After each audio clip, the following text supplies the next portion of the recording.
Bonjour, mon nom est Sandra Lacombe. J'espère que vous allez bien. Sur cette chaîne, on parle de traumatismes subis dans l'enfance, c'est-à-dire surtout de la négligence émotionnelle ou de l'abus psychologique qu'on a subi par des parents qui étaient toxiques finalement, des parents qui n'avaient pas pris soin d'eux et qui ont reflété sur nous, projeté sur nous leur propre mal par souvent égocentrisme ou par pure passivité. Pour plusieurs raisons, en fait, il y a plusieurs raisons qui causent un parent, qui fait qu'un parent ne prend pas soin de lui, qui ne peut pas prendre soin de nous en retour. Alors, c'est de ça qu'on parle et donc les liens que je fais sont toujours en relation avec ceci. Aujourd'hui, évidemment, vous avez vu le titre, on parle de la difficulté à avoir peur du changement, avoir peur d'intégrer autour de nous, dans notre cercle d'amitié, aux professionnels, de nouvelles personnes. Donc, on a peur du changement, on a peur de nouveautés, on a peur des nouvelles personnes. Ou si on n'a pas peur, parce qu'on a de la difficulté à se l'avouer, on n'aime pas ça. On se sent pas très bien. On aimerait garder ce qu'on connaît, on aime garder notre routine. Et c'est ce dont on parle. Alors, la première chose que j'ai à dire, évidemment, c'est le mécanisme de défense qui s'est développé au travers des années, au travers de notre éducation, au travers de ce qu'on a connu, et ça part nécessairement dès notre naissance. Et c'est ce qui se passe souvent quand on est négligé. On n'est pas négligé à partir de 8 ans, on est négligé depuis toujours. Alors, c'est ce qui se passe. Donc, nos premiers contacts, on arrive dans la vie, on arrive comme bébé, on est ouvert à la vie. Le bébé s'attend à ce qu'il soit protégé. Hein, il ne se pose pas de multiples questions pour savoir comment, quand et pourquoi, qui devrait, mais il devrait se sentir protégé. Ses cris devraient être protégés, pas protégés, mais je veux dire prendre soin d'eux, ses cris ou de ses pleurs, de ses besoins. Donc, il doit être pris en charge. On doit le faire sentir comme s'il était en sécurité. Il doit se sentir en sécurité. Et donc, les premiers contacts qui se font se développent au travers de parents qui sont négligents, qui croient en des techniques qui sont souvent, je vais répéter le mot, négligentes. Hein? On laisse de côté le bébé, on fait le silence, on le laisse pleurer, pensant qu'un bébé naissant doit tout de suite arrêter de pleurer. Et donc, ça commence tout de suite comme ça. Et ça se poursuit avec les semaines, les mois et les années. Et cette accumulation de négligence et voire d'abus psychologiques, émotionnels, donc on se fait ridiculiser. On n'est pas intéressé de savoir pourquoi je pleure, pourquoi j'ai besoin de toi, pourquoi je me sens comme je me sens. Ben c'est ça. Nos premiers contacts, l'ouverture qu'on a, est-ce qu'on se sent en sécurité? Non. Donc, si on ne se sent pas en sécurité, les portes qu'on a ouvertes à la vie, ces portes qui sont ouvertes, commencent doucement à se refermer. Et cette joie naturelle où on se croit en sécurité parce qu'il y a des gens plus grands que nous, qui devraient prendre soin de nous, commence à se refermer. Donc, c'est l'histoire de notre vie. On commence toujours à se refermer sur le monde parce que les expériences sont stressantes. Hein? Il y a un stress, il y a quelque chose qui se produit et donc on doit toujours se sentir en sécurité. Et donc, on va développer des mécanismes de protection, des mécanismes de défense qui vont servir à justement à éviter de se sentir comme on se sent de différentes façons et ça peut être différent pour tout le monde hein, qui écoute, évidemment. Il y a toujours des patterns, des schémas qui reviennent, mais je veux dire, il y a toujours une finesse dans ce qu'on ressent qui est différente ou des raisonnements qui sont différents pour tous. Alors, on a autour de soi des gens qui ne sont pas sécuritaires pour nous et les portes se referment doucement, les mécanismes de défense se mettent en place et donc on commence à voir la vie, le monde comme étant hostile. Donc, cette hostilité, qu'est-ce qu'on fait? On crée un environnement intérieur où on doit se protéger. Et la façon de se protéger commence à dire, je dois reculer, je dois m'éloigner de tout ce qui m'effraie. Et les portes se referment doucement. Les portes se referment doucement, mais pas que sur les gens. Ça peut être sur les expériences de la vie, de toutes sortes de façons. Et je crois, et c'est mon opinion personnelle, de penser que quand on a un parent négligent ou abusif, on se fait dénigrer, ridiculiser. Et donc, ce n'est pas que la personne qui est ridiculisée, hein, le soi-même, le bébé, l'enfant, le jeune adulte, c'est aussi ce qu'on fait. « Ah, pourquoi tu fais ça comme ça? » comme ça. Tu connais rien, tu sais rien faire, c'est pas comme ça. Laisse-moi te montrer, j'ai pas de temps à perdre. Ah, va faire ça tout ça, t'es épuisant, peu importe. Donc, constamment, on se fait répéter les mêmes choses. On se fait répéter que ce qu'on fait est fait de la mauvaise façon. Ce n'est pas de cette façon-là. Et c'est vrai dans toutes sortes de familles différentes, donc des familles qui sont plus religieuses que d'autres, des familles qui sont qui ont été élevées dans des façons de faire qui doivent être faites de cette façon-là.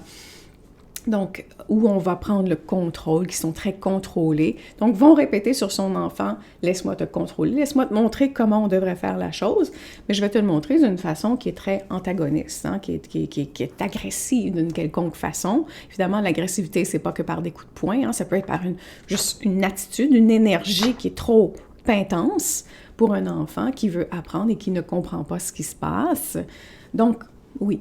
Tout ça est vrai. Donc, c'est pas vrai de dire que ce sont que seulement les gens qui vont nous effrayer, mais ça peut être aussi, et je dis effrayer, mais je devrais dire la peur de rencontrer de nouvelles personnes, la peur du changement, donc quand ces gens devraient entrer dans notre vie. Mais c'est aussi vrai avec les choses que l'on fait. Donc, apprendre à l'école, ça peut devenir une torture parce qu'on a peur de ce que le parent nous fait sentir. Ça peut être au travers de la façon d'apprendre une nouvelle tâche, tiens, ou un nouveau jeu, ou un nouveau sport. C'est difficile parce qu'on a peur de se sentir ridiculisé encore une fois. Donc, tout ça est vrai que, non pas que pour les gens, mais pour les événements, les choses de la vie, je vais le décrire de cette façon-là. Alors, on est affecté, et ce qui est affecté en premier, c'est notre système nerveux, et je l'enseigne dans mon programme « Soigner les traumatismes de l'enfance », hein, je l'appelle STE, où on dit, ben, le système nerveux apprend à rester un peu archaïque, hein, il apprend à se défendre, il apprend à confronter, parfois par la colère, physiquement, parfois même. Il apprend à figer, à rien dire, à être soumis, à se faire tout petit. Donc ça, c'est très archaïque parce que la prochaine étape du système nerveux, c'est de rencontrer les gens. Et le système nerveux vient d'apprendre que non, non, non, non, non. Quand je rencontre des gens, c'est déplaisant. Je me sens pas bien. Donc, je ne suis pas en sécurité. Intéressant, n'est-ce pas? Donc, le système nerveux va se développer d'une mauvaise façon. Il faut réapprendre à le rééduquer. C'est ce qu'on fait dans STE. Vous pouvez le faire en thérapie, vous pouvez le faire des formations en ligne, vous pouvez le faire en lisant des livres. Il y a différentes façons de réapprendre à son système nerveux à faire ceci. Une autre façon, c'est le mécanisme de défense. On en a parlé. Donc, on développe des mécanismes de défense que vous avez peut-être connus, que vous avez peut-être déjà lus au travers de différents livres. C'est assez la base en psychologie. Je ne vais pas passer au travers de tout ça. Il y en a différents. Et donc, vous avez développé plusieurs choses pour vous protéger. Chaque personne, elle est différente. Chaque personne réagit différemment selon le type d'abus, selon ce qu'elle est personnellement, selon plein de trucs biologiquement, comment on a été construit. Alors, il y a plein de choses qui font en sorte qu'on développe des mécanismes de défense. Souvent, ce sont les expériences de la vie qui vont faire en sorte qu'on développe tel ou tel type de mécanisme de défense, ça va de soi. Mais aussi, il y a ce qu'on est naturellement, les liens qui se font à l'intérieur de nous, que pourquoi cette journée-là, oups, le cerveau a pris le champ gauche plutôt que le champ droit. On ne le sait pas, c'est les routes de notre cerveau, voilà. Alors, on ne va pas se culpabiliser, on peut se culpabiliser, mais je veux dire, c'est naturel, on est tous différents, il faut l'accepter. Ensuite, il y a le subconscient, nécessairement, il y a une réaction du subconscient qui a appris, on le répète, c'est toujours la même chose, hein, qui apprend les événements du passé, qui va accumuler tous les événements et en faire une histoire et réutiliser ces histoires pour voir la vie dans le présent. Et je le dis souvent et je le répète souvent, une personne traumatisée comme nous, on voit la vie, on entend la vie, on ressent la vie au travers de nos traumatismes.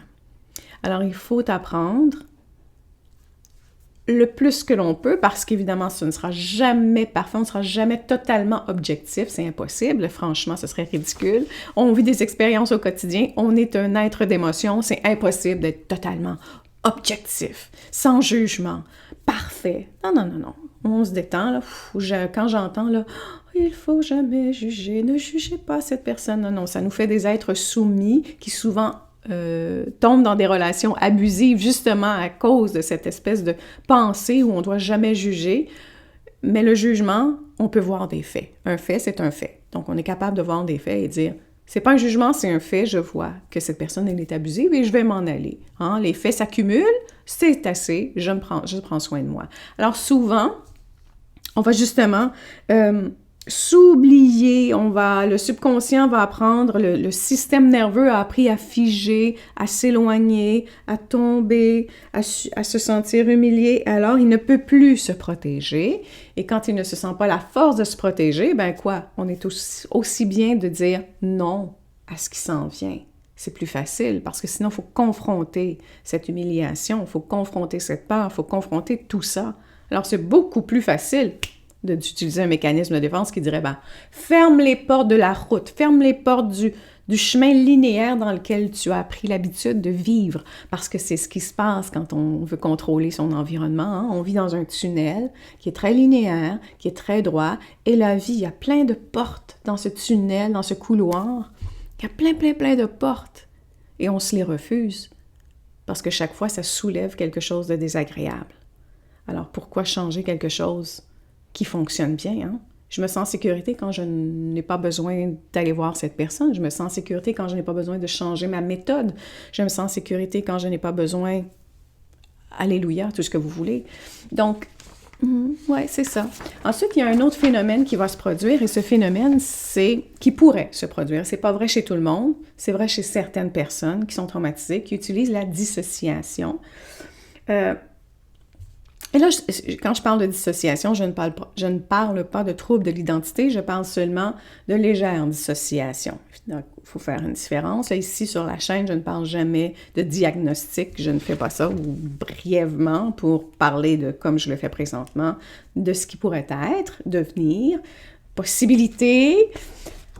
Et donc, la dissociation, pour une personne traumatisée, vous allez le remarquer, avant de parler de vous-même, je vais vous dire, pour l'observer, parce que c'est très difficile de l'observer chez soi, parce que la dissociation, c'est de dire « ça n'existe pas, je ne suis pas consciente de rien de ce qui se passe », ou à peine, je ressens quelque chose de désagréable, je ne le décris pas, je vis dans une bulle, et vous regardez mon regard qui est complètement vide, là, ben c'est ceci. Si j'avais à le décrire sans mots scientifiques pour que vous puissiez le ressentir, pour que vous puissiez à vous observer, ça va être de cette façon-là. Je vais dire de l'observer chez les autres. Vous allez être avec des gens et il y a des gens avec qui vous allez converser et vous allez voir le regard, vous allez poser des questions un petit peu plus profondes et le regard tout à coup va passer de vous au vide. Il va y avoir une espèce de on ne sait pas ce qu'elle raconte, c'est pas très précis, on change de sujet subitement.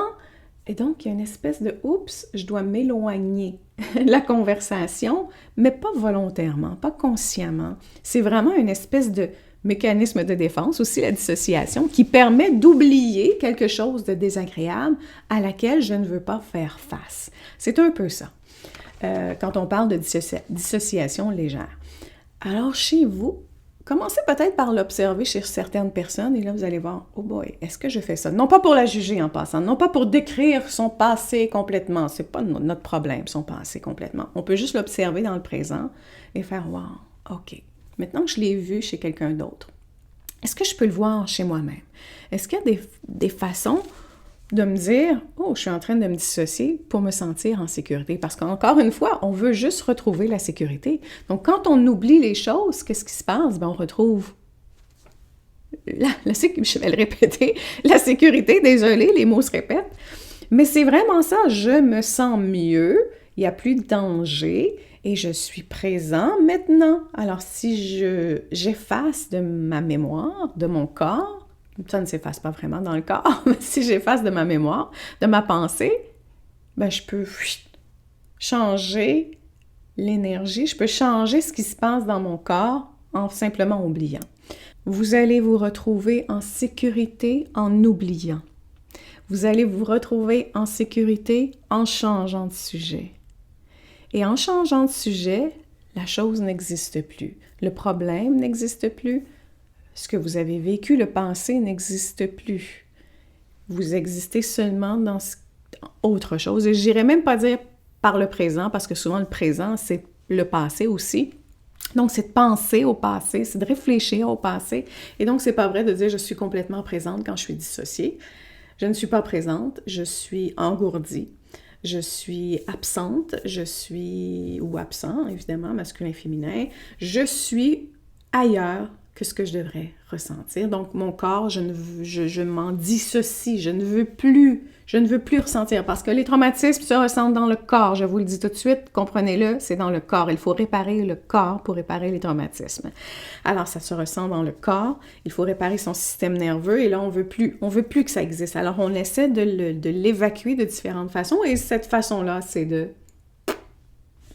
faisons comme si de rien n'était, faisons comme si ça n'existait pas. Et c'est ce qui se produit réellement. Et je pense à une personne que j'aime énormément et qui se dissocie tellement lorsqu'on parle de choses difficiles. Et ça me fait tellement de peine de voir cette espèce de « Ah, oh, non, je sais pas. Non, non. » C'est toujours « non ». Il n'y a qu'un seul mot, c'est « non ». Non, c'est le mot qui revient le plus souvent. « Ah non. » Je sais pas, le regard baisse, le regard fuit, et il y a cette espèce de « non, pensons, je sais pas », cette espèce d'oubli complet du passé, ben c'est ça, c'est un exemple de légère dissociation. Et ça peut se présenter de différentes façons. C'est pas un cours là-dessus que j'ai fait présentement, mais j'essaie de vous faire ressentir sans utiliser des mots techniques pour expliquer tout ce qui se passe. Donc, c'est ma façon de l'exprimer. On peut être, je l'ai dit tout à l'heure, complètement conscient ou inconscient de ce qui se passe. Et je ne parle pas de dissociation, mais je parle de tout ce qu'on vient de discuter dans la vidéo. Beaucoup vont trouver des excuses, beaucoup vont se justifier. C'est ce que je vois le plus chez les gens qui sont inconscients. Le début de la conscience, le début de la prise de conscience aussi, même si on fait un travail sur soi, souvent quand les situations vont être là, dans le moment présent, on va tout de suite justifier sa réaction. Oui, mais là, c'est différent. Et on va le faire avec une certaine agressivité. Prenez ce mot à la légère, avec un bémol. On va souvent utiliser une forme de défense, en fait. C'est que ça, une défense qui va on va se rigidifier. Non, mais là, c'est différent. Non, mais là, tu comprends pas. Non, mais là, c'est parce que... Donc, on va utiliser un raisonnement pour éviter d'aller toucher la véritable réponse, le véritable fait en soi, ce qu'on ressent, les véritables émotions. Voilà. Alors, on utilise une route, et je vais le répéter à nouveau. Cette route qu'on utilise, c'est un tunnel qui est étroit, qui est linéaire, dans lequel on refuse d'accepter ouvertement la nouveauté, et c'est correct d'avoir des limites. C'est très, très, très correct de ne pas s'ouvrir à tout le monde naïvement, je vous le dis. Par contre, quand on soulève le fait qu'on ressent beaucoup d'anxiété, beaucoup de stress, beaucoup de sentiments désagréables lorsque vient le temps de quelque chose de nouveau, une nouvelle technique au travail, un nouveau patron, un ami, l'ami d'un ami qui arrive à l'improviste. Des exemples, vous en avez tout plein, j'en suis certaine, parce que je vis comme ça, et vous le vivez peut-être comme ça. Je l'ai réparé, et c'est très différent. Et je dis je l'ai réparé, c'est jamais à 100%. C'est toujours en évolution, mais ce changement a fait de moi une personne très différente lorsque vient le temps de rencontrer des gens, lorsque vient le temps de m'exprimer, parce qu'on est beaucoup plus en sécurité. Donc, si on se sent plus en sécurité, on se sent plus en sécurité d'être soi, d'être authentique et d'avoir une opinion face aux autres, parfois même de faire taire certaines choses qui nous blessent. Alors, soyez fiers de commencer à ouvrir des portes, à travailler votre système nerveux, à comprendre ce qui vient de se passer. Le fait de comprendre, c'est le premier pas, ce n'est pas suffisant, c'est chez une personne traumatisée. Il faut plus. Il faut des exercices, il faut la pratique, il faut que le corps change, la somatique change. Il faut aller travailler le corps. C'est pas vrai que vous allez vous réparer seulement en écoutant mes vidéos. C'est pas vrai. C'est une partie et ce n'est pas la principale partie. La principale partie, c'est de faire des exercices qui vont aller vous reconnecter à votre corps et laisser libérer tout ça, comprendre votre corps, comprendre vos réactions et les changer et savoir comment les changer. Donc, vous devez faire ça. Je le dis parce que je sens qu'il y a beaucoup de gens qui s'appuient sur leur cerveau pour changer. Quand Sandra va dire la bonne phrase, c'est là où je vais changer. Non. Quand Sandra ou quand la thérapeute dira la bonne phrase, c'est là où je vais laisser mon mari. Non. Il faut apprendre à redevenir complet. Le chemin de la complétion. Voilà.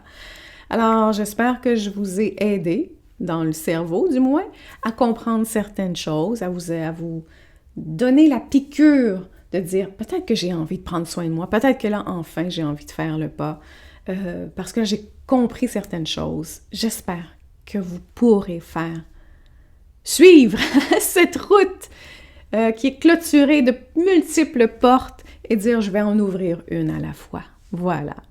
Sur ce, je vous dis prenez soin de vous, car tout le reste suivra.